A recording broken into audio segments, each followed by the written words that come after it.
My guest today is Timothy Caulfield, and we're going to kick off the show today with an excerpt from his new book, The Certainty Illusion. The present reality, our information environment, that space where we seek to contribute to and interact with the world's knowledge, is completely and truly fucked. It is a tangle of lies, distortions, and rage-filled rants. This has created a massive paradox. We have more access to more knowledge than ever before, and at the same time, less and less certainty about the issues that matter to us.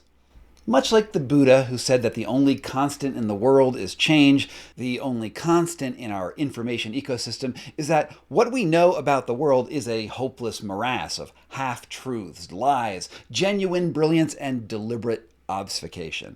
Not only that, but there are big and small actors who profit off of the information chaos, from tech billionaires with their own misinformation platforms to state propaganda apparatuses and an endless honor roll of grifters waiting to sell you their supplements. And a lot of it is done in the name of science, which, as Caulfield, one of the most prominent misinformation debunkers in the world, appropriately notes, when someone says that science is full of shit, they are, alas, increasingly correct. So with that, I'm excited to introduce you to Tim Caulfield if you don't know him. He is a professor in the Faculty of Law and research director of the Health Law Institute at the University of Alberta in Canada. And he is one of the most entertaining and informative social media presences that I've yet to come across. He also has a new show called Harder, Better, Faster, Stronger, which is not available here in the United States yet. And I really hope at the end of this conversation, he sends me a bootleg copy. Thanks so much for being here, Tim. Thank you for that amazing introduction, and you make it sound so grim, but it is pretty grim out there. In the book, I do try to have fun with this topic, despite how heavy it is and how urgent it is. But yeah, I'll tell you, I've been studying this topic, this area, for decades, and even I never imagined it would get this bad. It really feels like we're creeping towards a dark age. Well, all right, let's start on that glee note that you just mentioned, because again, I follow you on the Twitters and the Threads and the Blue Skies and all of the places where people are. And one thing that I've noticed is that you seem particularly energized by debunking things in the wellness world. And there's almost a certain amount of glee in that pursuit. Can you tell me what the fun is in debunking health misinformation? I'm glad you see glee and a little bit of energy, because I got to tell you, right now it's pretty dark. It can be very, very discouraging, because this isn't Gwyneth Paltrow and Jade vagina eggs anymore, right? It is our knowledge environment collapsing. So I think that I enjoy the creative process. I enjoy, especially if there is a celebrity or a prominent individual involved. I like to use those pop culture moments to talk about what the science actually says, right? Whether it's Aaron Rodgers or my hero Tom Brady or Gwyneth Paltrow. Um, but right now, it's really dark out there. I get death threats. I get, the harassing and the trolling is constant. The smear campaigns that, question my integrity and my work is, increasing, I think it's fair to say. Mm-hmm. So yes, I enjoy the process and I enjoy the creative aspects of it. And I also enjoy it when it's like, patently absurd, whether it's drinking urine or, as you said off the top, supplements, it's got so many supplements, or if it's, homeopathy, but Or ball slapping. ball Or ball slapping. slapping. This is feeling so good. Believe me, we cover that in Harder, Better, Faster, Stronger, which is about the manosphere. And I stood next to a guy who was slapping his balls. He tried to get me to do it. Spoiler alert, I didn't. But yeah, Oh, so it's absurd. as a skeptic here, how do we know it doesn't work? If you wouldn't try it yourself, how do we know that ball slapping doesn't create the desire? I don't know what the desired effect is, but how do we know, since you didn't slap your balls? that it didn't. Well, of course, I think you make a real, I know you're joking, but you make a really good point here. We shouldn't rely on anecdotes. We shouldn't rely on testimonials. Our social media for sure, but I think our information environment more broadly has kind of become, this well, an anecdote machine, right? A testimonial Mhm. machine. And the ball slapping and all, the all that stuff. It really is, an extreme moment.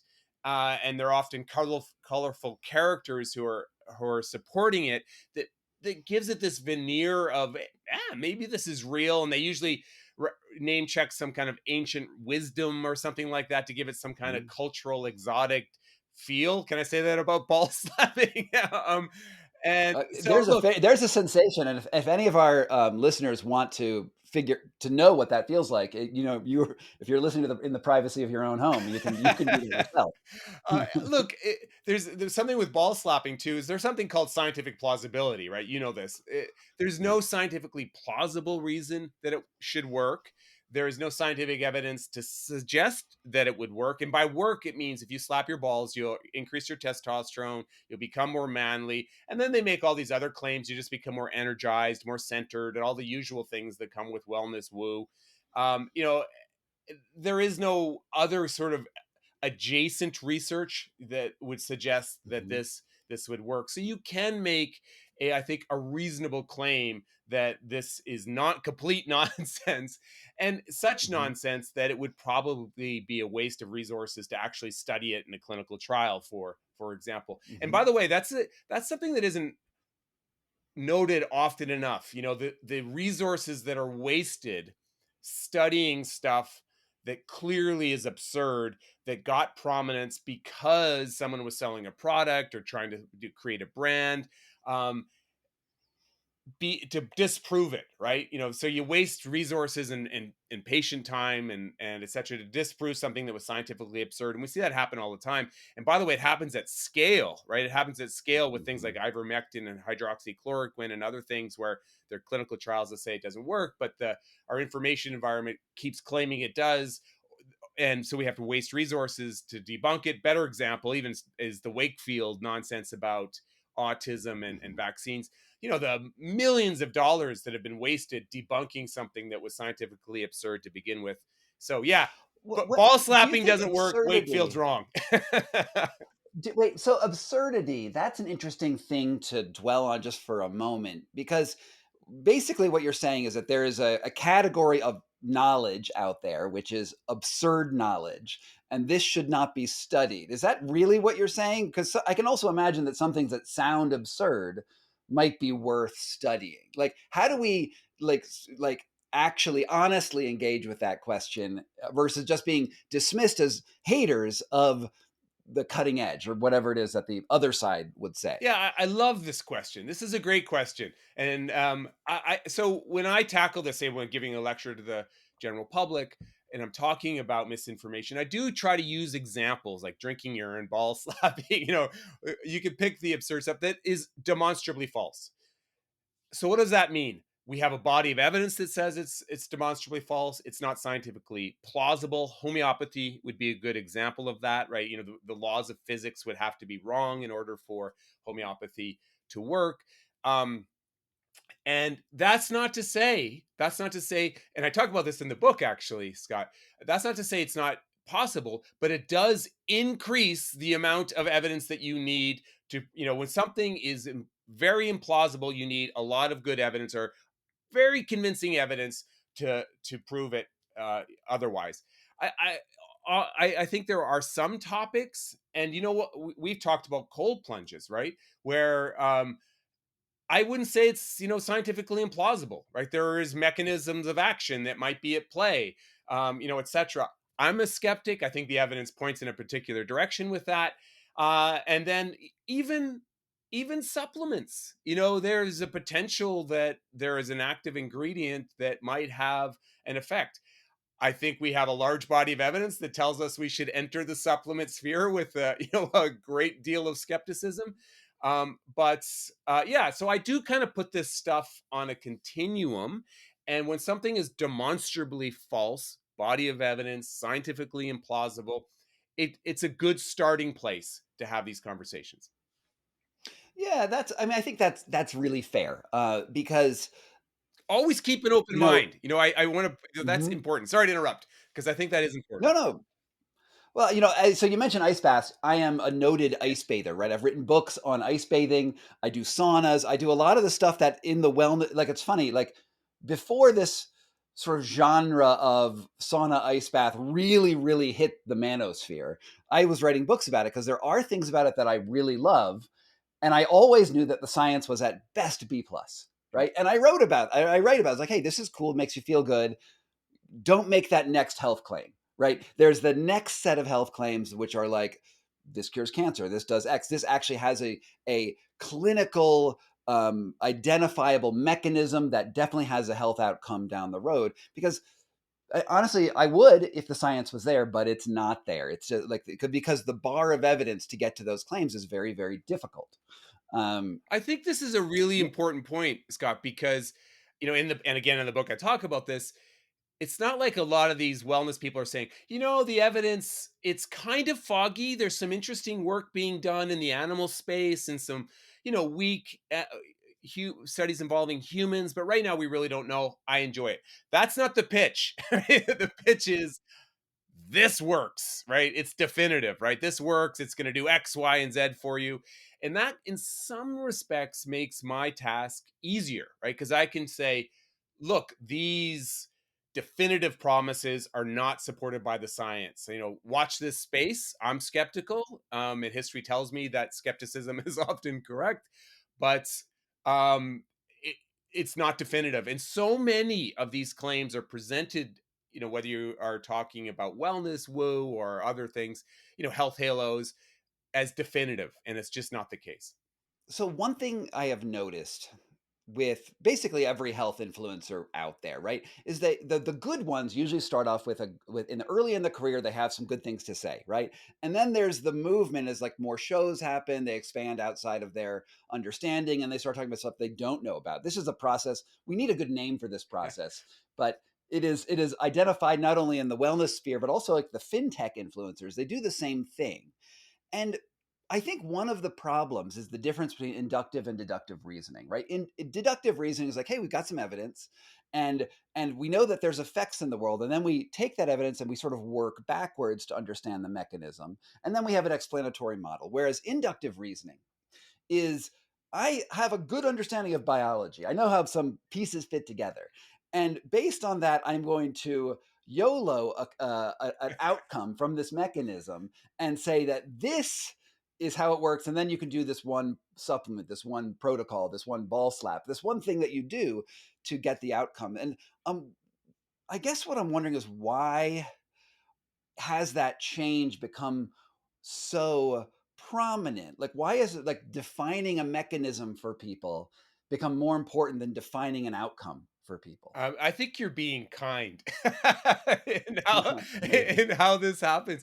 I am absolutely fascinated by this trend, right? And we won't. I'm not going to use names, and I'm sure we're thinking of the same people. It's Huberman.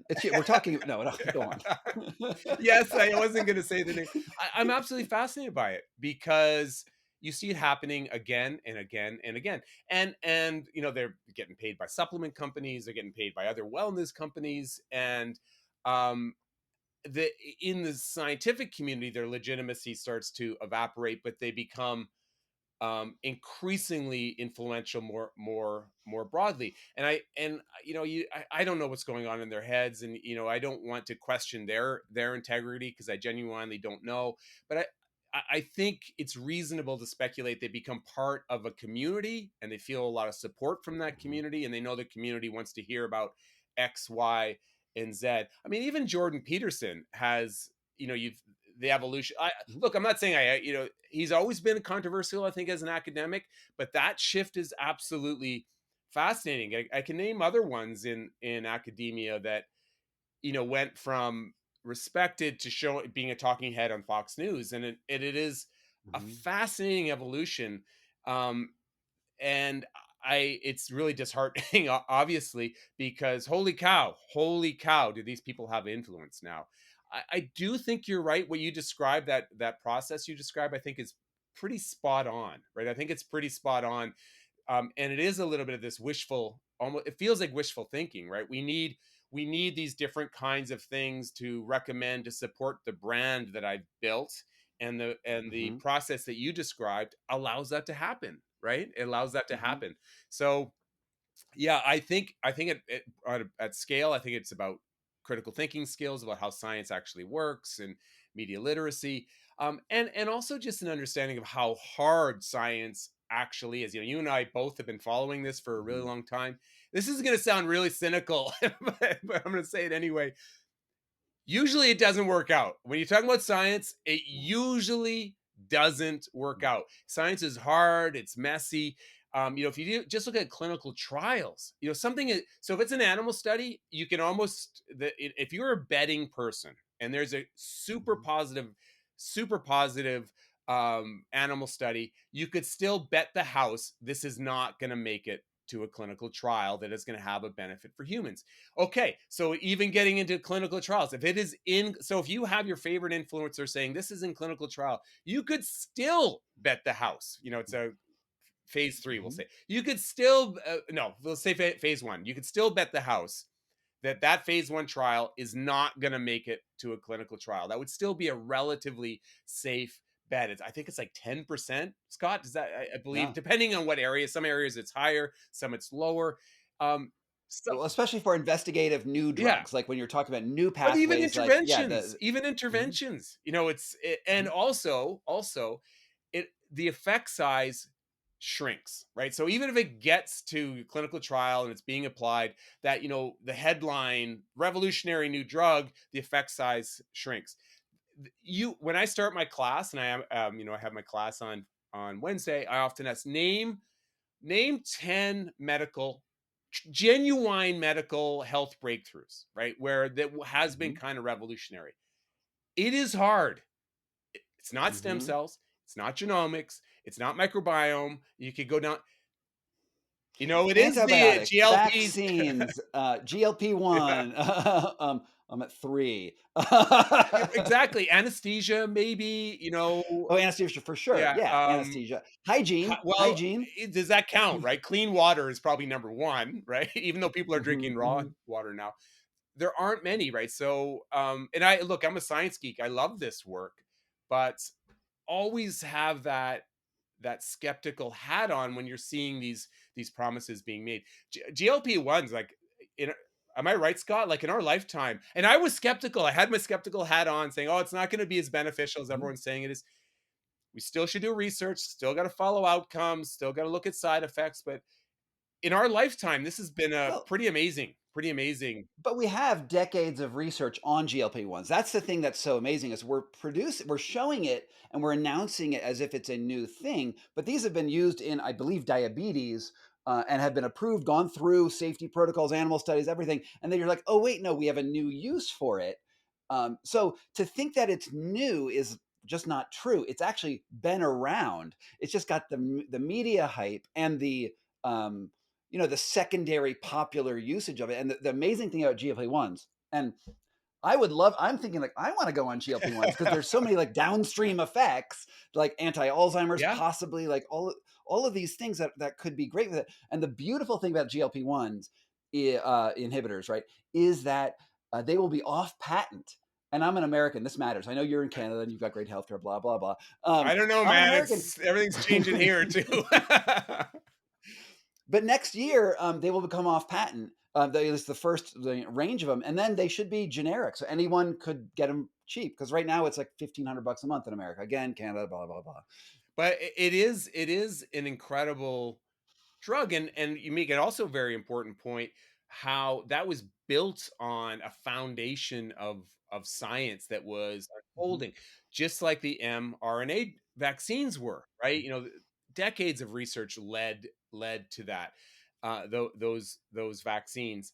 And one thing I do find fascinating too is how people pick and choose the science they're going to be skeptical about. We Right. talk about distrust in science, but vaccines are evil, but Ozempic is good. Vaccines are evil, Hmm. but I'm getting my Botox. Vaccines are evil, but give me all these different antibiotics.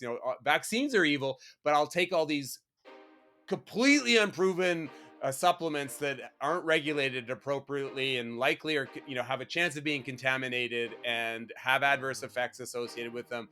So it is amazing how people pick and choose. So now a word from our sponsors, which is you. I just want to say thank you so much for being here. This sort of work is incredibly hard, whether it's my hard-hitting investigative journalism or interviews with really amazing thinkers. It means the world to me that you are watching this. And there's a couple things you can do to support my work. There's obviously the algorithm part of things where you can hit the like and subscribe buttons down below. That helps the algorithm, spread this around to people. But more importantly, I just want you to know that I have this Substack newsletter, which is where the main support for my channel actually comes from. And I would love you to get early access to my work and be part of that community so that I can keep going up against really, really powerful players with just truth on my side. So consider doing that and consider getting my newsletter where you can see, my thoughts as we go forward. And without further ado, back to our program. We are talking right now over like the internet magic tube thing with layers of programs. There was science behind this. I don't know what the science was. I have no idea how it works, but science involved. So we all trust that this will work, right? And there's this idea, right, that most people say they'll trust the science on like given topics, right? And we choose what they are. Maybe it's vaccine effectiveness. Maybe it's Jewish space lasers are going to go attack, people. But both of these are like scientific sounding things, right? Where to make a space laser, you need a lot of science to create that. So you believe that there's a space laser out there. But I think what they generally believe is that there's enough evidence in their minds, in the perception of evidence, to make something plausible. But how much of that belief in science is actually a belief in technology? By which I mean understanding that science leads to technology, but technology always gets used and manipulated and deployed by humans. Do you see what I'm Yeah, saying? yeah. Is that very confusing? No, I think you a lot of layers to that. I think you're touching on a lot of really important points. And I do find that irony that you started with, hilarious. Where I'll get like my haters and I'll get hate mail from people or on social media. Science doesn't work. I don't trust science. You just sent me a message, that is a little bit of technology was involved in that. It wasn't a smoke signal. A pigeon didn't come in my door.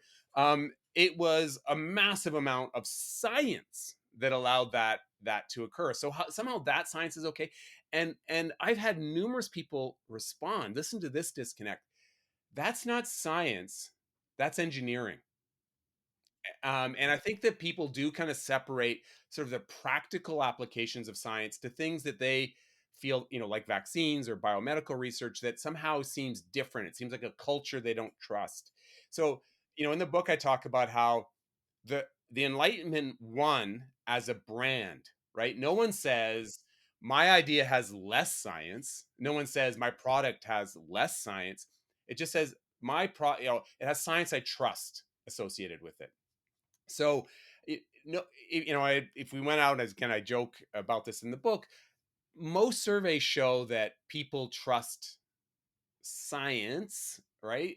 But that trust falls apart when you start to talk about various topics. And yes, the trust is declining, but that declining in trust is almost entirely on one side of the ideological spectrum right now. And that tells you that this distrust in science isn't about sort of this general kind of distrust. It's about messaging, it's about misinformation, it's about smear campaigns, it's about creating distrust to satisfy particular agendas.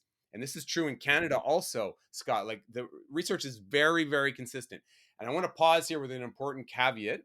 Um, in the past, because Caulfield, you're being partisan. People are probably thinking this already. Caulfield, you're being political because you're picking on the ideological right. For most of my two caveats here. For most of my academic career, and I wonder if this is true for you too. We can circle back to that. I got the haters from the left because the wellness woo that I debunked largely, not entirely, emanated from the left. It was counterculture, it was new agey, it was about crystals, it was about different ways of knowing. And so Caulfield, you're not being open-minded, it's scientism, you've got to think about different ways of treating your body. It's about life force energies and all. So that mostly came from most of my career, despite what my haters think. I got the critique from the left. That's completely shifted now. So that's caveat number one. Caveat number two is historically, if you go to 1970s, it was the Democrats that were skeptical of science, because it was Agent Orange, Vietnam War, coming out of the hippies in the 60s, and the Republicans that were extremely positive about science, right? And that's flipped now. So when I'm making this critique now that the distrust in science is happening almost entirely on the right, it's with the knowledge that context matters, history matters, and it's in this cultural moment.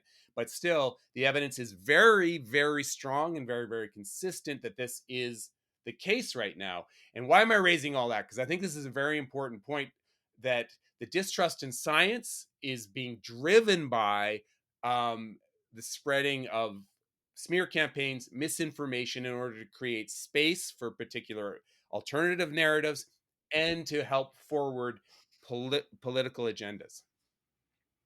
I mean, absolutely it is. I think I have a similar shift in my career as what you had. Like, my very first book was about the spread of organ trafficking around the world, where people actually do buy and sell human organs.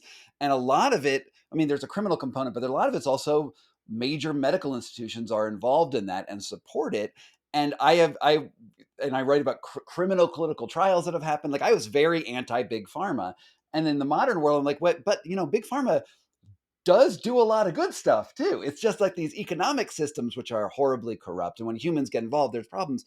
And I find myself whiplashing between sort of, from the cultural perspective, I'm on the conservative side, I'm on the liberal side. But in reality, that binary makes no sense, other than the fact that when you vote, you have to choose one or the other. Yeah, it has really become about tribes. It's become about echo chambers. It's become about teams. And my team, like, not, believes X, Y, and Z. So I have to believe X, Y, and Z. In my first popular book, The Cure for Everything, a big section of it is a critique of big pharma. I've done research on the adverse impact of commercialization pressure on research. I've written about science hype.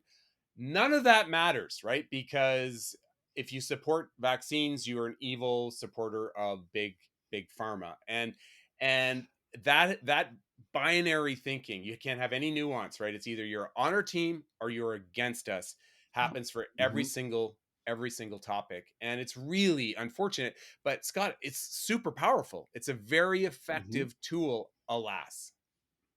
Well, especially when we live in America is a binary political environment. I think Canada has a somewhat, not a great reasonable, but more reasonable system, right? You have coalitions of people. In America, it's like you're with us or you're against us. And then there's, you kick out people who fail a purity test. Like, that's like sort of a very common thing. So you're forced into this tribal mentality, or at least maybe not your own mentality, but the way you act and the way you present yourself. It sort of gets hemmed into a certain bucket. But you touched on something just now that I want to dig into a little bit more, which is the sense that no matter who they are, they want to do good. Like, they ground their work in goodness and rightness and virtue. And you write about this concept called the goodness illusion. Just tell me a little bit more about that. Yeah, and I think it's a little bit at the core of the book, because the our information environment is so chaotic, and there's just so much noise everywhere. We crave certainty. We crave markers that tell us that we're making the right decision or help us to make the right decision. And because of that, of course, those kind of markers, those kind of signals have become incredibly valuable, right? They've become Mhm. valuable to industry and they've become valuable to policymakers. So what do I mean about that? The most simplistic example, of the goodness illusion are the health halos that guide our decisions about food and fitness. What's a health halo? I don't know that term. So a health halo would be like the word, I joke in the book, the mother of all health halo terms is natural. It's natural Hmm. for you, so therefore it's better. And there's research that shows a ridiculous portion of products now have the word natural on it, Hmm. even though it's a completely amorphous, almost meaningless term, Hmm. right? But you put the Hmm. word natural on there, the word organic, the word non-GMO, the phrase locally grown. Go down the color green. um, the one of my BP comes to my mind immediately, like they have the best logo ever for a gas station. I look at it, I'm like, oh, I'm doing good when I you fill fill up up my to gas. that I'm like, guy. BP. And one of my favorite emerging examples is precision, right? If it's personalized Hmm. and made for you, somehow it's better. In fact, there's some really interesting research that funny, I just talked to one of the scholars last week, that shows that just telling someone that it was personalized or it's precision increases the placebo effect, right? Oh, Yeah, yeah. amazing. Because it's for you. It's special for you. Like, how could it be? So that's another health halo. And you have the word protein now emerging as a health halo. So these are all magical words that are supposed to tell you that you're making kind of a virtuous decision for yourself, but also maybe for your community and the environment. When the reality is the science either doesn't support the health halo at all, or going back to how we started our conversation, the science is much more confused and emerging. Hmm. I think like locally grown and organic would be an example of that. It's not as definitive as the health halo invites us to believe, right? Hmm. And these health halos are now, they're everywhere. These halos in fact, the documentary Harder, Better, Faster, Stronger that I did for CBC was based on the section in the book about being more manly, the manosphere, Hmm. because that's become a health halo for a particular community too, right? And Hmm. trying to be more masculine, leaning into traditional masculine norms is being presented as it's going to make you better, it's going to make the community better, it's going to make you happier, it's going to make you more successful, even though there's no evidence to support that at all. So we're starting to Hmm. see these emerge, and I think they're emerging because our Well, information. Zuckerberg just yesterday said, I mean, by the time this comes out, it'll be a little old, but Zuck just said that we need more masculine energy in our corporations. Like that, it is coming from the very top at the moment. Yeah, it just makes my head explode. And by the way, look, and I have this caveat again and again whenever I talk about this. It's hard to study this well, Scott. I recognize this, right? So you're looking at correlation studies, observational studies, that kind of work. But the evidence points in the exact opposite direction, consistently. In other words, leaning into traditional masculine norms, which, by the way, usually is some mythical version of masculinity that never existed. But leaning into those does not make you healthier. On the contrary, and the studies have shown it does not help your mental health. On the contrary, does not make you more successful. On the contrary, does not help your relationships. On the contrary, doesn't even help your sex life. And in fact, leaning into traditional masculine norms is associated with erectile dysfunction, right? So that, which is ironic, right? Given the messaging and sort of the iconography that surrounds this trend. Look, another really important caveat, Scott. If people enjoy traditional masculine norms, I'm not judging them, and if they enjoy that aesthetic and that's where they feel comfortable, awesome. The point is pushing that narrow definition, saying that this is the right way to be a man. I think the research consistently shows that's not helpful. I also would even question the idea that there are traditional Yeah. masculine norms at all anywhere. My background is anthropology. I got to my PhD and I dropped out at the dissertation. But like one of the things that we talk about a lot there is that there aren't like standard cultural markers that truly identify something. In fact, if you look at any even subcultures within the United States or other cultures, what masculinity is entirely contextual. And what I think you're actually talking about is not true, or what traditional masculine norms, the way you're talking about it, is actually a marketing Yes. thing. It's about marketing. It's about ultimately making money by presenting an image, but I wouldn't even call it a traditional image. I would say it is actually a new iteration of almost, I saw this in an Atlantic article, a secular monk, actually. And I love that word. This was in this week's Atlantic, which is that we want men to become rugged individuals who have like a rigorous morning practice of sauna, of ice Yeah. bath, of Yes. like self-care, of not interacting with other people, and just becoming this like maximal individual. And it is fundamentally new in our very lonely world.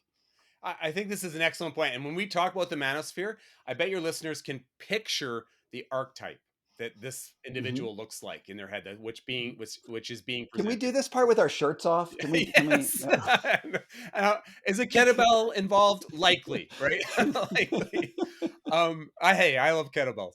Um, but it is, I think, and we make this point in the show, and when I write about this, I make this. It is a mythical version of masculinity, right? Mhm. And often they lean back to things like the 50s, and you even heard political leaders talk about this, the early 60s and the 50s where men were men, but they ignore all the problems that were associated Mhm. with that. And there's really interesting research also about how leaning into traditional masculine norms leads to less health, right? Poor Mhm. diets, inappropriate risk taking behavior, and as you point about this being stoic, right? And Mhm. bad mental health, right? Less help Yeah. seeking when required. So it is a very fascinating trend that has had you could make a strong argument it had a huge impact on the election that happened in the United Yeah. States. Mhm. And Mhm. but the point you made, this is about marketing, right? Almost all these Mhm. influencers are selling products, they're selling brands, and it does also harm. I think it's important to highlight to if you're a young adolescent growing up, you're a male just trying to figure out who you are. This is not helpful, right? This, and we interviewed one individual who fell into the manosphere that had developed a severe eating disorder as a result of trying to, look like an artificial Mhm. man, like a superhero. And if you're a young adult trying to navigate this world, it isn't helpful. And again, I'm gonna say this caveat again. Um, if you enjoy that aesthetic and this is that's awesome, right? But just know that there isn't one rigid definition. There never has been across history, Mhm. across cultures. Yeah, I have some friends who are very much that iconic trope. Like one of my good friends is named Eric Hinman. He's here in Denver, and ideologically, I don't think we agree on a lot of things. But he's like the living six pack. I call him a fractal six pack. Like his six packs have six packs, and he, you know. Observationally, you put him in this category of like the Superman, but when you actually meet him, he doesn't check all of those boxes, right? Like he's not actually a violent guy, right? He does not actually an asshole. He doesn't have a lot of those characters, but by having that aesthetic, he attracts a lot of this community, and he also makes a lot of money doing this. And it's funny, I do find him to be a very genuine person. And I have hung out with so much of the manosphere because when my book What Doesn't Kill Us came out, I was in that world. I was having this conversation with you and me, the same thing on all of the other podcasts. And I was like, a lot of these guys are actually really nice. Like, I actually really like these folks. And yet there's a huge like layer cake of bullshit and direct profitability that comes off of it, which it just feels nauseating. And yet, to go back to your goodness point, there is a internet virtue in making money on this stuff. Like if someone is successful, that is by nature good. It's almost like that gospel of prosperity. And therefore, anything that they say becomes also good. It is a sort of another financial halo. It's like that halo effect, but in the finance thing, which also gives credibility, which then reinforces this cycle of internet misinformation. Yeah, Andrew Tate's a good example of this, right? I mean, this is not a positive human being, a positive force in the universe, but he exudes this kind of success that if you're a young male, that maybe you think you're supposed to aspire to, and therefore, what he says about you know Bitcoin to supplements is is correct. So I think you're right. And we do that at a larger level, right? Where, because someone's a billionaire, they're right. That this is hindsight bias and winners bias. It's just random, really. If you look statistically, that they're not necessarily correct. 100,000 people could follow the exact same path and have different results. So we do this.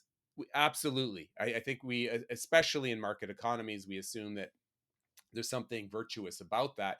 And and look, I absolutely support people making a living and being creative, but that doesn't make lies a good thing and are okay. The manosphere is absolutely fascinating phenomenon, and I do think it is doing real harm. In the doc I interview, to back up what you just said, we interview these stone lifters. Have you ever done that? Stone lifting. I have not stone lifted, but I'm aware of the stone lifting Yeah, world. so I do it and I meet these guys, and these guys are jacked, okay, and ridiculously strong. It's hard. It's super hard. Like, I lift a lot, and because the stone moves as you're lifting it, right? So it is a real skill. The nicest guys with the most enlightened view of masculinity.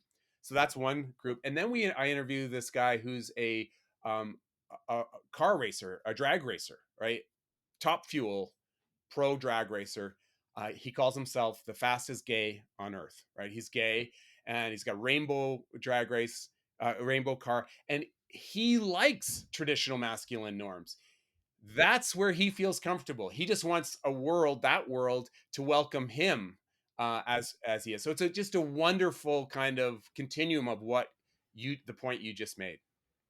And it's nice, I think about I've only seen the preview for your show, and I've seen it like 4 times, and I really want it to be in America, but it's Stay not. So you're tuned, going to send hopefully.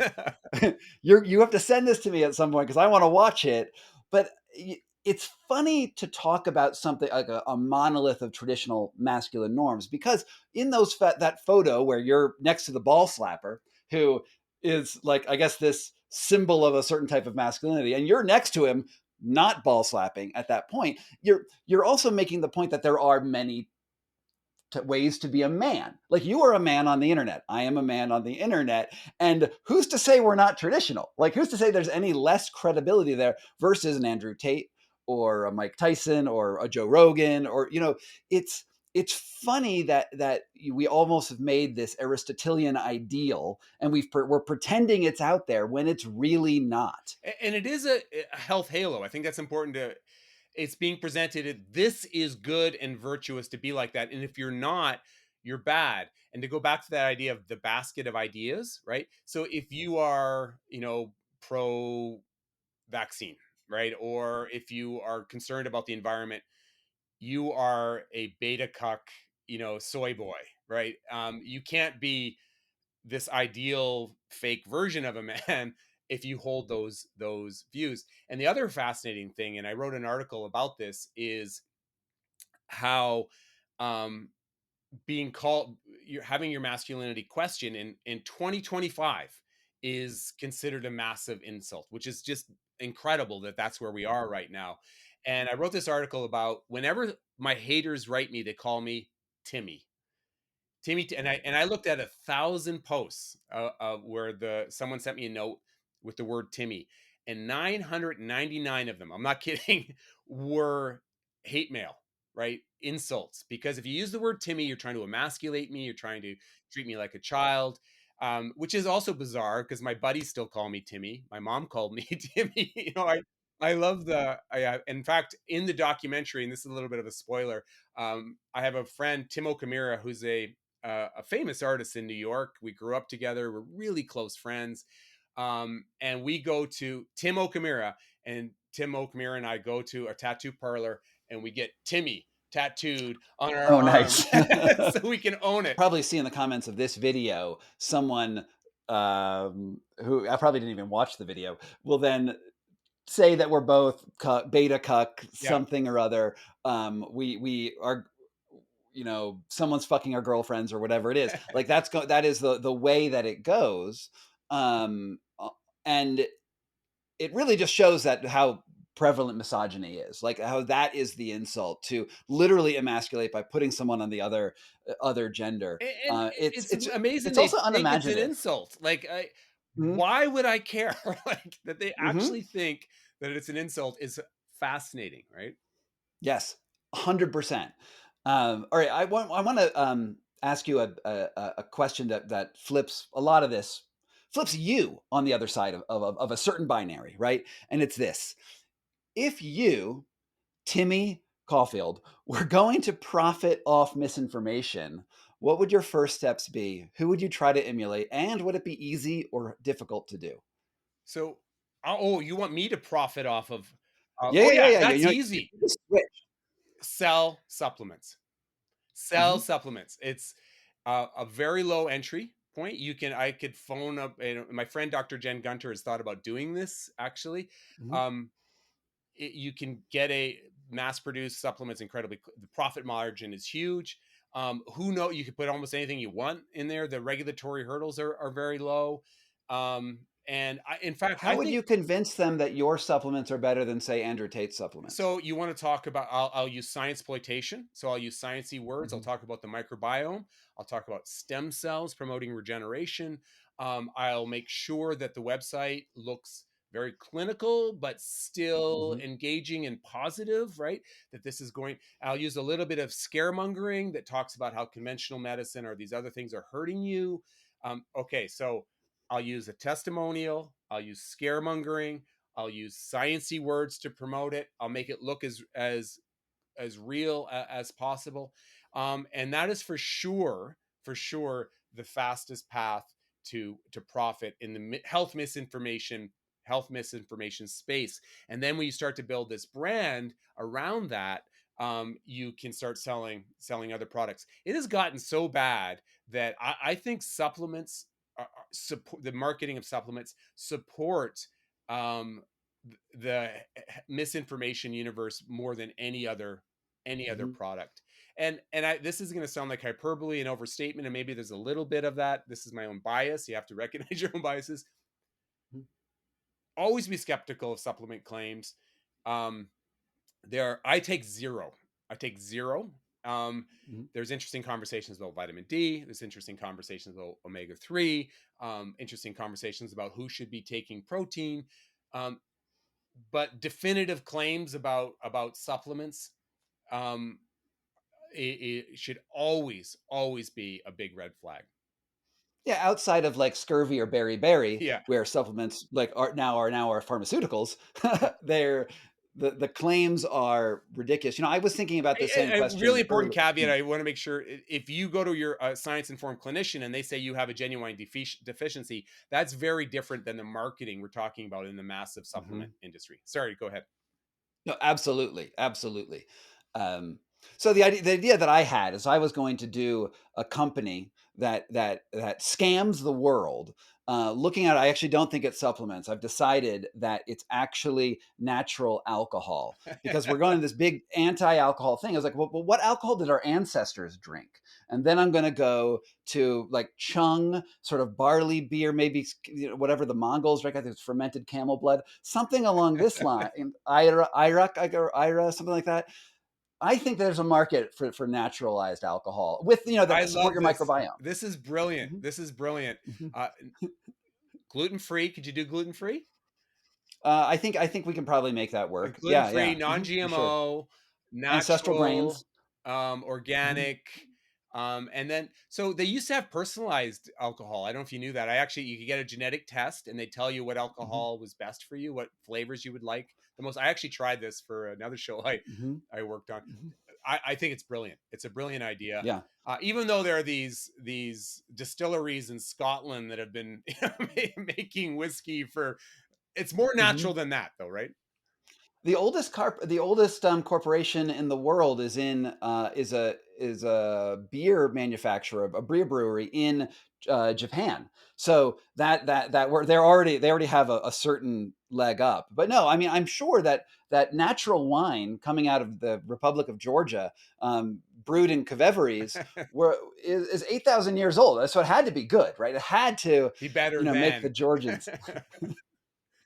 But I also think there's something important a important caveat here, joking aside, which is I don't think it's actually that easy to make a fortune selling supplements or my alcohol thing. I actually think it's an intense amount of work, an intense amount of branding, and and the people who are promoting it feel that payoff of that work, and they believe it more because their work paid off.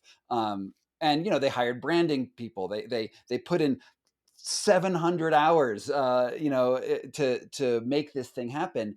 And there are so many grifters out there that have failed, right? Yeah. Like the internet's actually has more failed grifters than actual legitimate successful grifters. And I think to say something is easy is actually a misnomer and actually makes the misinformation spread even more, because someone who actually tries to get into this often just flops, and the audience that is attracted to it will notice all of these other flopping things and then cite that super successful personality as someone who is somehow special, somehow favored.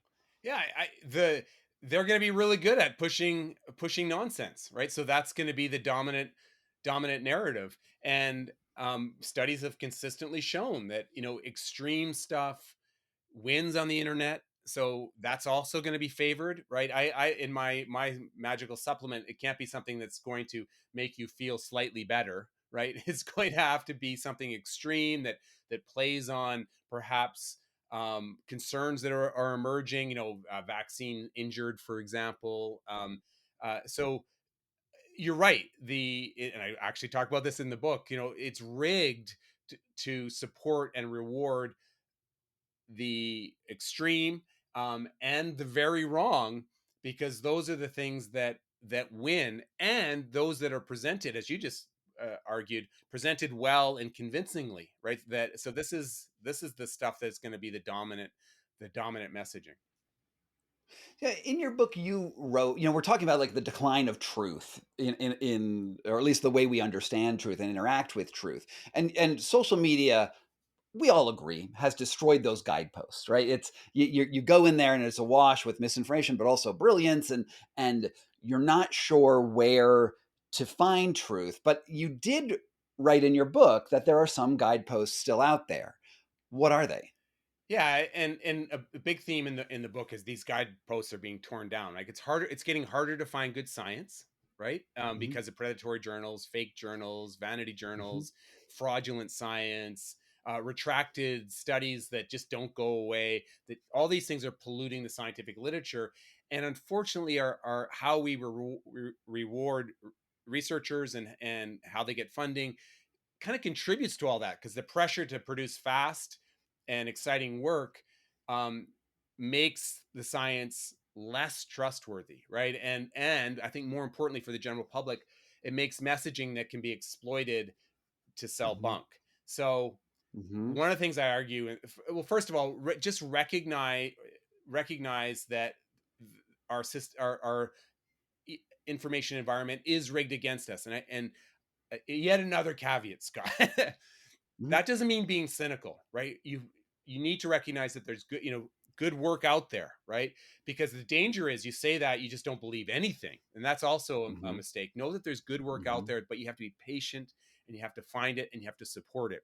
So there's really interesting research by people like David Rand and Gordon Pennycook, who I cite in the book, and actually quote in the book, who talk about the power of the simple pause, right? Just this idea of Hmm. reading past the headlines, recognizing when something is playing to your emotions, playing to your political ideology, playing to your fears. Just that pause can make a really big Hmm. difference, and they've found that, and it's been replicated by other laboratories. So just even pausing for a moment and not falling for the headline that's trying to manipulate you, or the Hmm. meme, or the social media post, really dig into the material, that'll make a difference. And we're not talking about hours. Just in their work, I don't know if you've seen it, it's about a pause. Like, it's just about a beat Yeah. that can make a difference. So that's one thing I think we can all do.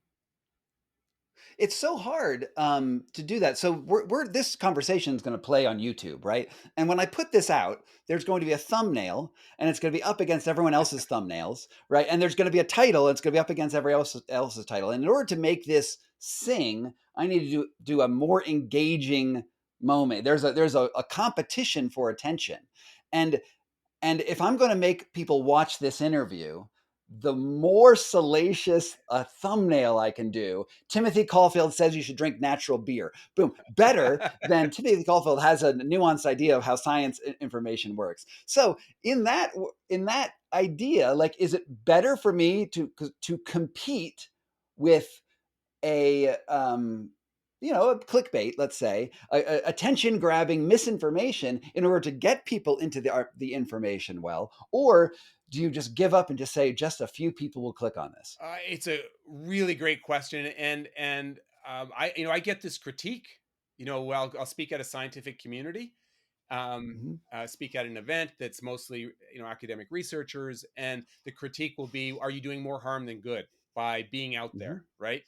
Mhm. And I think it's not easy, because we also have to be Mhm. realistic. It is an attention economy now, and if Mhm. we don't make stuff that is engaging, and if we don't make stuff that's going to cut through the noise, it just isn't. No one's going to see it. It's just not going to compete. Mhm.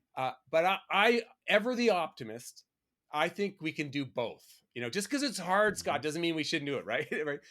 I think we can make stuff that is engaging, that catches your eye, that cuts through the noise, but is still truthful. We can use humor. We can use, ironic, Mhm. fun headlines. We can use art. We can use great graphics. We can partner with creatives to try to make this happen. But it is a challenge. Sometimes Mhm. I get it right, and sometimes I don't. Sometimes I think maybe I do, you lean too much on fear mongering or rage, or my own ecosystem, echo chamber. Um, so I think it is a balance, and it's something that we're going to have to continually negotiate. But Mhm. I think I do think we have to make that we have to make content that pops, to some Yeah. degree. Well, doing anything, we are both competing in the internet sphere of attention, and by contributing, we make the world worse, tangibly worse, by just being there. And I think we have to acknowledge that part of being human is making things worse. But you also hope that at the same time at making things worse, you can make things a little better. And it's about trade-offs that when I look at you on the internet, I love your feeds, right? And I don't agree with everything you say, but I doubt you agree with everything I say, and that's sort of like the nature of social media. And the how do I phrase this? When you are engaging in a sort of like trying to fight misinformation, I can't phrase this. I'm sorry. The thought started and then it didn't finish, I will and say I and will I'm say this. Some of the where I get it wrong is, I do try to use pop culture moments. You probably see me do this, right? To talk about what the science actually says. So use like a celebrity who said something absurd, and sometimes you can get kind of nasty when when you do that, and you forget that you're not only am I making fun of Aaron Rodgers, I'm making who drives me bonkers, right? I'm a huge NFL fan, and he's ruined my Sundays. Um, you're making fun of everyone who likes Aaron Rodgers, right? So it's difficult not to be polarizing when you're trying to get attention on social media. So it is, we have to just recognize you're not, because you'll be paralyzed if you just say, well, I can't contribute to this in a constructive manner, so I'm going to stop. You just have to recognize that you've always got to try. You got to listen and learn and do better. Um, and I think you're starting to see voices do that more and more. And that's another good news story, right? You're starting to see all these young creative minds get involved on social media, um, create great content for their communities, right? That's the other thing. You want to engage different communities. Um, and so that's another good news story, right? We are starting to see wonderful science communicators emerge across all the platforms.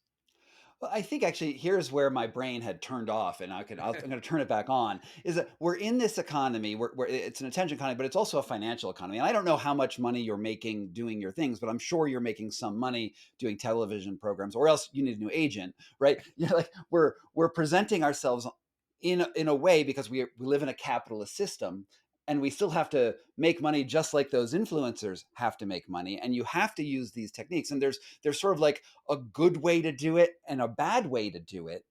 And oftentimes the bad way ends up being more profitable than the other way. And I notice in myself, I am constantly making bad financial decisions on the internet, on my YouTube channel. Like, I'm turning down sponsors. I should be taking all the sponsors. I'm doing things to that absolutely lower my revenue, because I don't want the revenue to push the credibility. And I'm wondering how viewers can detect that and hopefully get to a point where they prefer creators who aren't just in it for the money. And just please tell me you're not just in it for the money. Listen, I think I welcome the opportunity to talk about this, because I think this is a really important part of smear campaigns, and trying to discredit voices. So I think smear campaigns, I've used that phrase a couple times during Mhm, our discussion, have mhm, become a very common and, alas, very effective misinformation tool. So you just try to discredit a voice, and why it's so effective is you kind of take that voice out of play. So everyone in that echo chamber won't listen to that person, and you discredit everything that they've said, right? So it becomes a very mhm, efficient way of spreading misinformation. And one of the most common ways to do it is to allege, you're a puppet of big pharma, you're a puppet of the mhm, government, um, and you get this bizarre conflict of interest choosing, right? Preferences. So the person who's selling supplements and makes all their money from selling that conflict is okay, but mhm, the conflicts that allegedly impact us are evil and make discredit us. Now, I'm a professor. I get most of my money as a salary from mhm, the University of Alberta. That doesn't go up based on research grants. I get, so most of my research is, almost all of my research is funded by peer-reviewed research grants that come mhm, from independent entities. I mhm, do not personally get a dime from them. They go to my mhm. trainees, they go to my institute, they're used for research purposes. And by the way, writing a research grant is not fun. It's a grind. No. It's incredibly competitive. Mhm, It's not an easy path, right? Yes, the university loves it when you get one, precisely because they're hard to get, and it's representation that mhm, my peers think I'm doing good work. Um, that reality, the number of times that someone has posted on social media that I received a Canadian Institutes of Health research grant and as demonstration that I've been bought out by the government, that probably happens almost daily, right? mhm, And I always say, tell me a better source of funding that you think is more independent than the Canadian Institutes of Health Research. I'll consider, find one for me, right? mhm, Um, but that conflict of interest preferences, right? My conflicts of mhm, interest are evil. The conflict of interest in the conflict of interest of these other individuals is makes them okay. Alternative medicine practitioners, right?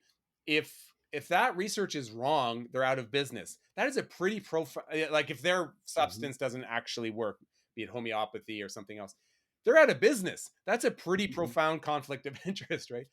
mhm. I give talks. I get paid for giving talks. I write books. I get paid by Penguin Random House Canada to do that, and I do media. And your book is currently at 142 in Canada, which is huge. Hey, Congratulations. it was at 30 earlier.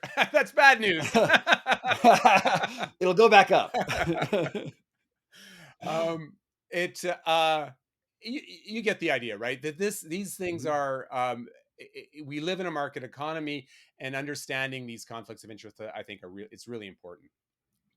and and I absolutely agree that being aware of conflicts of interest and trying to rate to understand what a conflict of interest even means for someone is really important. Like, I've done videos on, say, like Peter Attia, who is, I do not think, the worst health influencer out there. I think he's like mediocrely bought and sold, right? Not the worst, but not the best. And he declares his conflicts of interest, which I think is great. He also takes a tremendous amount of money from, say, Aura Ring, or the various companies Yeah. he's related with. And I would, to push back on one interpretation of what you just said. it would be that even if you declare a conflict of interest, doesn't mean the conflict of interest goes away. It just means you have declared it, like it's now aware of you. It can still be influencing you heavily to promote something which is conflicting and misinformation, even if it's you're aware of it. 100%. Declaring it, being transparent about it, that's the first step, right? And the other thing to point out, and believe it or not, this is actually a big part of the book. The pressures that from, I talked about getting a grant from the CIHR. That's not benign, right? There are different kinds of pressures within the academic institution that are less than ideal. I've already talked about one of them, right? The pressure to hype your work, the pressure to produce work quickly, and the pressure to make it sound like your work is going to have immediate application for the general public. Those are all kind of a form of conflict of interest that is having an impact on knowledge production. So these things are everywhere. And so one of the reasons it's important to recognize their existence is, look, we're never going to get rid of them, but to the best of our ability, let's craft knowledge creation processes, science, that push against that, right? It's not going to be perfect. It's not going to ever be perfect. There's always going to be conflicts and biases that seep into the system, but let's be aware of that and do our best. And if not science, what, right? If not this process for, it's just, what are we going to use? Your buddy's, gut, so it is important to be aware of these conflicts of interest. And in the book, I even talk about, was I said, I reflect on my research grants and my publishing, and maybe early days I was a little hypey about stem cells. I'm sure that unconsciously I was too optimistic about genomic research or something like that. I don't remember doing that, but I bet I did. And by the way, that's how it works. It's an unconscious, subtle pressure that impacts how you see the world. And one thing that Dr. Mike told me recently, I was on his podcast and we had this long conversation afterwards, which is that one way that you can spot a scammer is if they've ever put out a correction. And if you're out there and you can admit that you get things wrong, at least we have some sort of back and forth, and we can admit that we make errors and then move forward. And then there's the difference between an error and a lie. Which is a whole nother set of problems.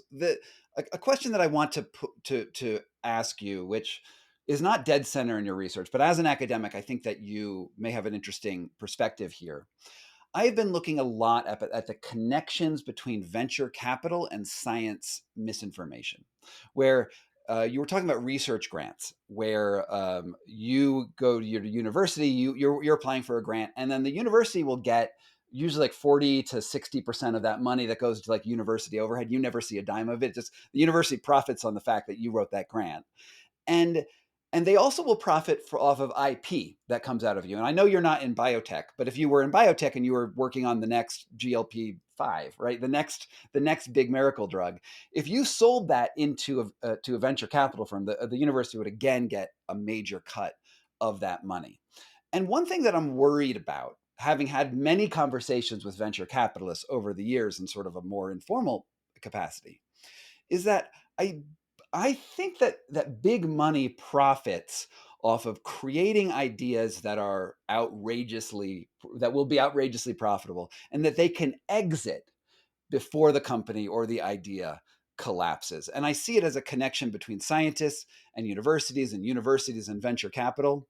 Harvard and Stanford are key in this, where they have like actual VC pipelines that they're very public about.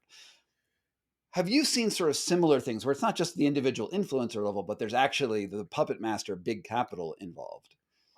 So I've actually done a lot of research on science Oh, hype. It's something that our team has done work on really from the late 90s, believe it or not.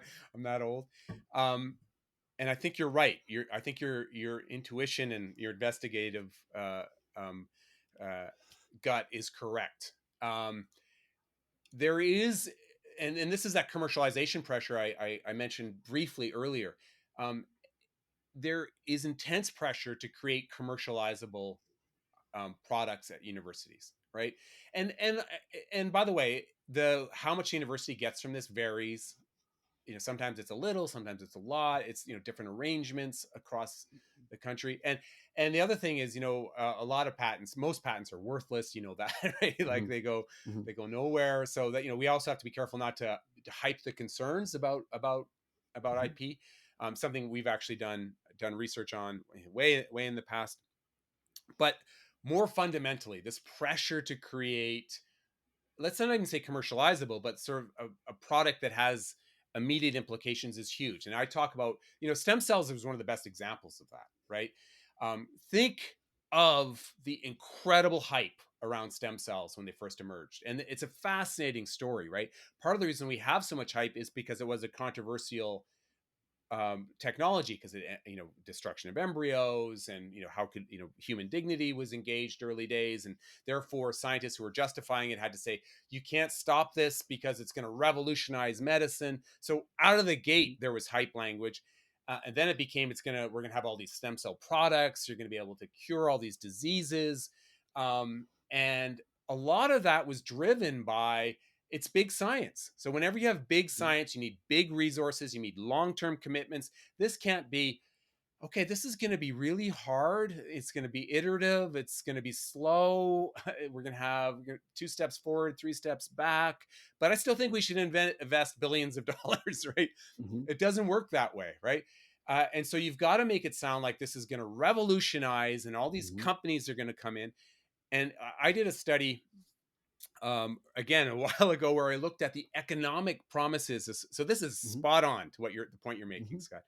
Economic promises associated with stem cells. And so the states I looked at in the United States, they suggested that we have to invest in stem cells in our state because it's going to lead to all these jobs, like Mhm. thousands and thousands of jobs, Mhm. and billions of dollars in tax revenues, right? Uh, Mhm. um, so because of that, we created this language about stem cells and regenerative medicine that lives with us today from all of what we just talked about. So it Mhm. absolutely is part of the misinformation ecosystem that creates this enduring messaging. And I think an important coda to this conversation is how late 90s to now, hype, Mhm. hype, hype, hype, hype. Everyone in the world is familiar with the phrase stem cells.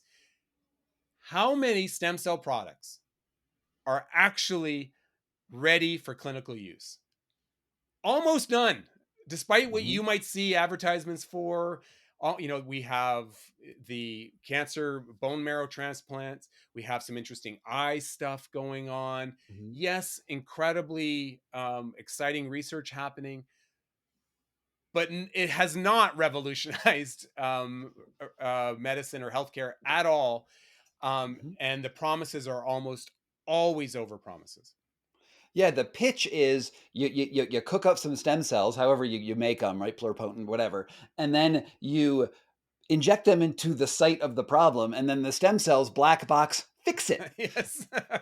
Or you And just get an IV, and somehow yeah, the stem cells know where to go, and they fix everything. I No I evidence have to a friend support that going at to all. Tijuana next week getting a stem cell injection into his knees. And I was like, there's no evidence or like limited evidence that this works. And there's a reason why you're going to Tijuana to get it.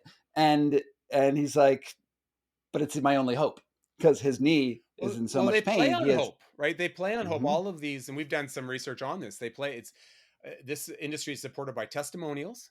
We Mhm. did a study looking at cancer cure clinics, testimonials, and fake reviews, right? You know, five Mhm. star reviews Right. from, and if you're a cancer patient or someone desperate to fix your knee, why not try it? And the other interesting thing is the placebo effect is massive, right? You're spending Mhm. $20,000 on a stem cell injection, and you might get Mhm. some kind of weird anti-inflammatory initial response or something like that. Sure.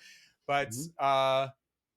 yeah, is it actually having a regenerative impact on your knee? Almost, who knows if they're even getting stem cells injected into, into their knees? It could be like Well, saline.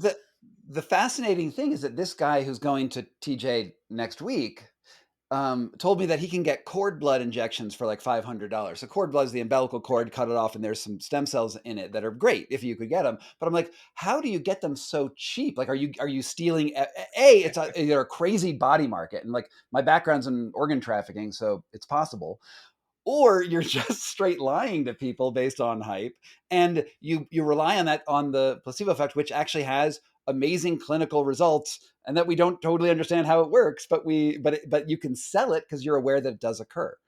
And again, even though there's no evidence to support the claims around, cord blood, and there's a whole cord blood industry, right?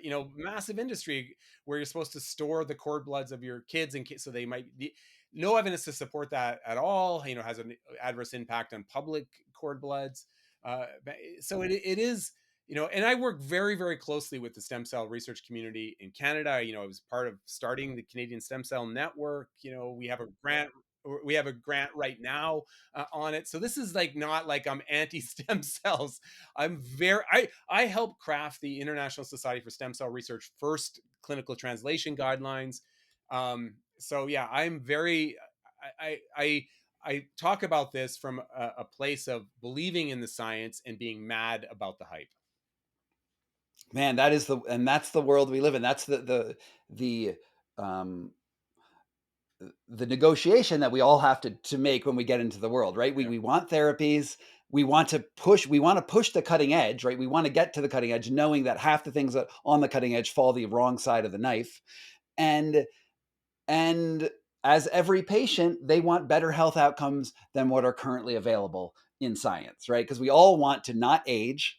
We all want to be beautiful and healthy for eternity, or up until the very last second when you're totally healthy and you just die. You flatten the curve, as Atia talks about. Well, and these are human desires. Yeah, and I don't know if you saw, and again, I always hesitate to pick particular individuals, but the Joe Rogan conversation with Mel Gibson, where they again push this and just talk about legitimizing an extreme, off the rails voice. First of all, Joe Rogan, Mm-hmm. And it was just filled with. No, Mel Gibson, that was way crazier than Rogan. Oh yeah, Mel Gibson took that Rogan to another didn't level. really. He let him run, and then he kind of confirmed his conspiracy theories about cancer cures being withheld, and and that's a really good example of you could get on the internet right now and find one or two studies of ivermectin and cancer, or some other drug in cancer. That doesn't mean it's a cancer cure, right? That means that some researcher of the hundreds of thousands of researchers around the world published one study on this. This is not a body of evidence that you make clinical decisions on. And right now we have no evidence to support almost anything he said, but it was used to support the idea that there are actual curative treatments that are being withheld. And that's a cruel thing a cruel lie to push, given how much harm and anxiety cancer causes to the world. Yeah, and I actually did a reaction video about that on my back channel. That clip of Mel Gibson and Rogan talking about it. And the thing that Rogan says is like, I can't believe big pharma is profiting off of suppressing these cures. Why would they do that? And I think the response to this is, I can't believe that Joe Rogan might make money selling misinformation. Yeah. And he his Spotify deal was $100 million, right? He sold a supplement company for $500 million. To think that Joe Rogan isn't making money, and that somehow big pharma, and who is big pharma? Like, big pharma is like a boogeyman. Like, there's lots of big pharmaceutical companies, but they don't always coordinate. Like, it's not like the Illuminati. I work with biomedical researchers. It's a messy, contested. You know what it's like. It's not like there's a star chamber out there someplace where and the weird thing is, it's like they don't believe in the market system in this context, right? Because the market system would say, one company wants to succeed and the other, want the other company to. In this context, it's the market is evil, but me selling supplements, that's not evil. And he'll even run a clinical trial. He'll run a clinical trial that doesn't prove, his actual trial doesn't prove that Alpha Brain does anything. That's the supplement that Rogan sold, right? It showed that his supplement was worse than placebo, actually. It had a negative correlation. And then he said, look, we did science. And out of the 13 or 14 variables it looked at, one variable popped a little. Which always happens, right? When you do a clinical trial, right? Such is the nature of statistics and randomness, right? You're always going to have variables pop. And then he sold that to his audience of, I don't know, like 21 million or however many followers he has. And then he sold that to Unilever, that company of Alpha Brain, for it was about $500 million. there is a lot of money in misinformation, and that message is not being pushed by us pro science people. I guess we're on the pro science team, right? If we have to be on a binary, we're on the pro science team. But like to they have co-opted this idea that science is all bought and paid for, while somehow obfuscating the idea that they are bought and paid for. And they'll I don't trust science. Science is evil. And then they find one study that supports their idea, and somehow that science is golden, right? And then that one study will get retracted, and they'll say, "Well, the fact that it was retracted proves that it was right because it had to be suppressed." It's like it's a conspiracy theory is self-sealing. No matter what happens, it'll be used to support the narrative. And the other thing with supplements, and I know you know this, it's a multi-billion-dollar industry. First of all, so same exact forces you're concerned about with pharma exist with the supplement industry, except it's worse because it's not regulated in the same to the same degree. Um, and a lot of these supplement companies are owned by big pharma, right? So no matter how you cut it, it's an absurd idea. Mm-hmm. Is hypothetical here. Let's go conspiracy theory, because why not? Does big pharma support big pharma misinformation because it helps their supplement arms? It's no. I think the answer is no. I'm guessing. I'm guessing. I have no evidence because it's just. I think that would take a lot of careful, maneuvering. But I do think you see supplement industry supporting like naturopaths fight to get regulated. So you see those same kind of conflicts that they're concerned about playing out in the alternative space too. The exact same strategies that they demonize I sound like a conspiracy theorist when I say they, but for brevity's sake, the exact same strategies are playing out in this context, and they never call them out. They don't seem concerned about them at all because it's their team. And by the way, we always have to remember we all do this, right? We all have our biases. I have a huge bias. I think I've talked to you about this in the past for exercise studies. So it'll be like an N of 4 and no control style. And I'll like the outcome and I'll, put it on my social media feed. Right. And, we all Three do mice these things. in Israel had great improvements on this. Therefore, Yeah. So, yeah, exactly. Doing hill intervals on your bike is the best thing you can do on an afternoon. I love this study. So we all have to remember we have these biases and actually, you touched on this earlier. In the book, I talk about how the importance of scientific humility as a really important character. And again, there's research on this, hard to study it well, a lot of correlation, but being scientifically humble. So in other words, knowing that knowledge is evolving, knowing that there's certainty, knowing that you don't know everything, these are really valuable characteristics. And changing your mind based on new evidence should be a badge of honor. It's not flip-flopping. It should be something that you should brag about, right? So in the book, I have a list of things I've changed my mind on. And if you can't make that list, look at my chapter on narcissism, right? Because everyone should be able to change their mind when the evidence evolves.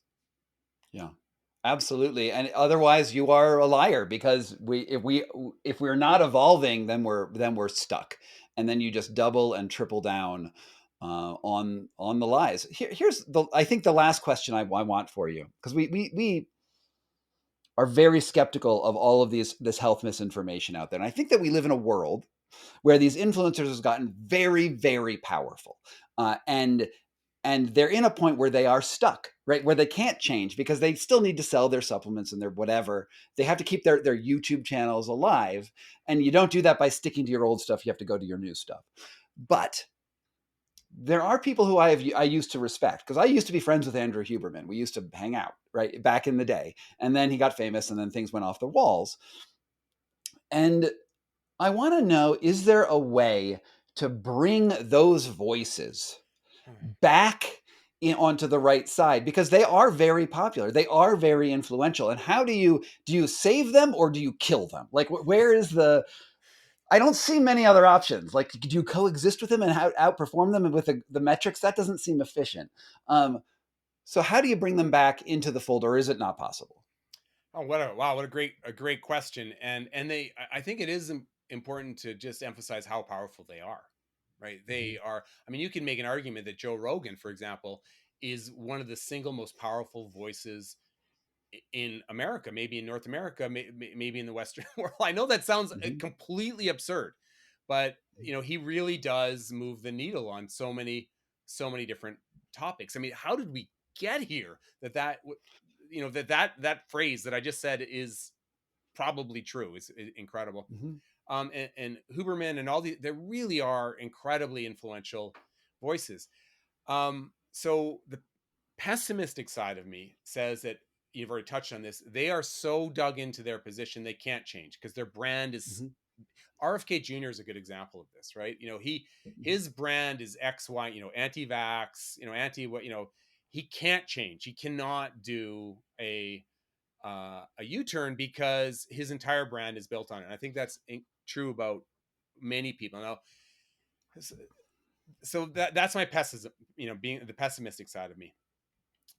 The plus side of me is that we must be, the research tells us that using good evidence, debunking things creatively and in a constructive way can move the needle. I know it feels like it doesn't, especially given what's happening right now. But if we didn't do this, if we weren't out there talking about the science, if we weren't out there having constructive conversations about things we disagree on, how bad would it be? Like, it'd be even worse than it is right now. So I think the evidence tells us we can make a difference, even with these voices, that we can have an impact on people's lives. It's a very dark time. It's very, very frustrating. So I also think we need to support each other. And I think we need to, maybe model how to disagree in a constructive way. Um, I remember when Twitter first started, and you'd have these fascinating disagreements on Twitter with colleagues. Actually, have you seen this study? Well, that's an interesting point. I disagree with you. I think this study has stronger methods. That doesn't happen anymore. You're either with us or you're against us, right? I think we've had one of those conversations about. No, it was on the vagina egg where this has come back to me in this conversation where Goop's vagina egg, which is Gwyneth Paltrow pops the egg in their vagina and it does good things for her, right? And it tightens things, and I don't know exactly what it does. Pelvic floor exercises, and it's funny. And you lambast the vagina egg. I want to say you go down on the vagina egg, but you do things on the vagina, and it is legitimately hilarious. On my perspective of the vagina egg was, if it's not causing harm, like, and you're just doing it, just like ball slapping. If you ball slap and you're a ball slapper, I don't care. And if you put a vagina egg in yourself and whatever you do with it, and it's not hurting you, and you're not making claims that it's going to cure cancer, then I don't care if you're using this. And I think the question I asked you is because you were making fun of it, and I was like, well, what is the clinical? Do we have any case studies of women being hurt by the vagina egg? And I don't believe there are any. I think there's some hypothetical possible infections, but like, women put a lot of things in their vaginas and it doesn't hurt them, and they're a lot dirtier than jade eggs, I'm certain. Um, and I don't see it as I necessarily the have some worst. jade eggs right here someplace, by the way, as they were given to me as a speaker's gift. So But I don't see them as necessarily terrible unless the claims of them are yeah, above and I beyond. think that's what we talked about on social media. Like, Mhm. my concern is, there is scientifically plausible concerns with jade vagina eggs, but for me the concern is the lies and the misinformation associated with the marketing of it. Does it contribute to the rise of pseudoscience and the decline? And I think it does. The Dr. Oz's of the world, the Gwyneth Paltrow's of the world, they helped create this culture that Mhm. tolerates pseudoscience. So I think it does do a meta harm, it does meta harm, even if it's, but boy, it's a funny thing, Scott. It's a good way to end. I kind of pine for those naive days where I was worried about Totally. jade vagina eggs, and now, the world is collapsing. So, Absolutely, 100%. Just give me a rainfall of vagina eggs any day, because at least the stakes are lower. And now the stakes are just um, where couldn't be higher. five, I think ten this years. is one of the greatest challenges of our time. That's how high they are. Because during COVID, it was sort of like the government was on ostensibly the side of science. I mean, most of the government, not all of the government, but the government was on the side of science. And then the fringy anti-vax groups were on the outskirts of the internet. Of course, other than Trump being in office at the same time as Fauci, there was a weird thing there. But like essentially, the government was trying to do a rational public health response and getting some things wrong along the way, but trying to do their best. And then these fringy people are on the outside. But now it's been flipped, and now you, Timmy Caulfield, are the fringy element trying to get the truth back against the conspiracy of the government. How bizarre is that? You know, I thought about, I'm not making this up. I thought of this morning, sort of joking, like, are we going to be the good guys now? Like, are we going to be viewed as those noble warriors fighting for truth? Of course not. Of course not. But now that this is the meta narrative, are these same voices going to think they're the bad guys now because they are the dominant voice? They are the controlling force. They are Washington. They are the insiders. So they are the swamp. Yeah, are they the baddies now? And so Hans, are we the baddies? And we're the good guys. I don't know. I don't think that's going to happen. But it is an amazing cultural moment and a horrifying one. We can laugh about it, but it's absolutely horrifying. Yeah. And on that, everyone who is still listening to this podcast, Timothy Caulfield's new book is The Certainty Illusion. But before you go out and buy it, first subscribe to him on all of the platforms. And there's links down in the description, as always. And you'll probably just click on that versus listening to him say his handles now. But anyway, Timothy, what are your handles? Where can they find you? Caulfield Tim at Caulfield Tim on Twitter and on Threads, and at Caulfield Tim on easy to find. Search me, Timothy Caulfield, on Blue Sky. I'm on Instagram at Caulfield Tim, and on Facebook too. I'd love to hear from people. I get enough hate mail, people. I don't need more. But if you feel passionate about something, I'd love to hear. Put your just biggest, most misogynistic comments down below. See if you can get a new one. Your goal today is to find the most inflammatory and unique one, and we'll give it a like. And if you don't want to, if you actually want to agree with us, you can do that too, down in the comments. And Tim, it was so great finally meeting you. I've been following you forever, so this was like a real honor for me to have you. Thank you so much, and thank you for everything that you do. Really had a good time.